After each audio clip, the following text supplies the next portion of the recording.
Okay, now that I've built a couple of the LEGO Speed Champions Formula One sets, I feel like now's a good time to, share some thoughts on these. So, first off, the exterior design for these cars are absolutely fantastic. They are, I think, very reminiscent to the real thing, with a bit of ruggedness, of course. Per usual Speed Champion sets, there are a lot of stickers, but there are some notable prints, such as this one with the Red Bull Racing RB20, and then this one with like all sorts of sponsorships. And then right here, we also have another long print with sponsorships such as Shell, and I think that's Amazon.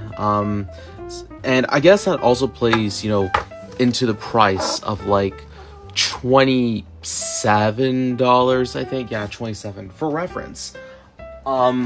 This right here is the Ferrari F8 Tributo from 2022. This one retailed for,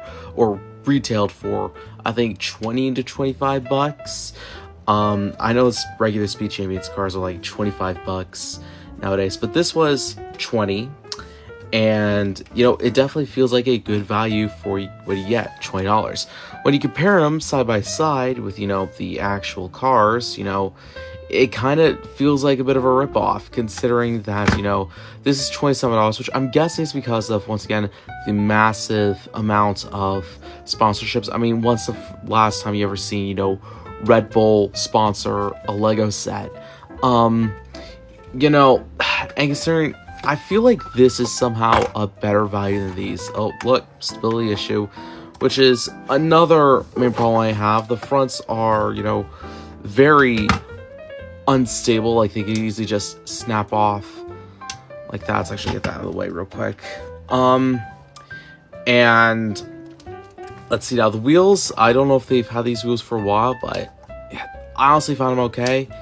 They get the job done.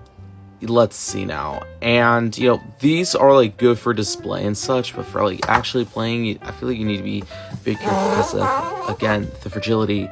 The minifigures. Let's talk about the minifigures real quick. As you see, they're, like, pretty basic stuff right here. Of course, you have, like, an accompaniment hairpiece and, wrench. So that's the first one right there. I like the new helmet pieces. These are really nice. Let's grab the other one real quick. Okay, there we go.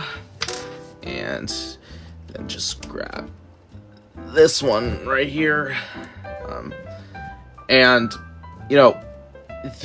I really like the design of these helmets. I really wish they could do more. I did wish, like, the visors to move, like, the standard visors, you go up and down, like, where's that car? Right here. I did wish that would happen. Don't know how they would do it, but, I wish they did, but, I'm not complaining. It's somewhat new. And then, of course, that and the wrench, which, by the way, if you wonder what the wrench is for, basically, I think it's just, like, remove the insides of this, and well, these wheels are, in fact, come on, just got it,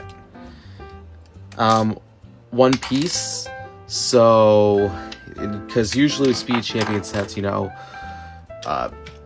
wheels and the tires are separate, so there is that. Yeah, overall, very interesting stuff, and I feel like these are good display sets. I feel like what they nailed the marketing. I have no idea why one of them is 18 plus. I'm guessing because of, Red Bull and energy drinks and such, like it doesn't want to be promoting that towards kids. And then of course, this one, like, standard 10 plus set. So, I mean, yeah, these are definitely good sets if you're in the mood for, like, having for, like, display, maybe just a little bit of play and such. I mean, these set cars, again, exteriorly are great. It's just some stability that's the issue, like this right here. Like, I'm not gonna lie, I see what they were trying to do, trying to capture the real car's essence, but that is terrible, terrible design. And then just this right here just pops off. Yeah, I mean, don't get me wrong, I like Speed Champions. It's one of my overall favorite themes, but I just feel like the Formula 1 sets could do much better. I still like them, don't get me wrong. I just wish they were a bit better. How was I able to manage all of that in one take?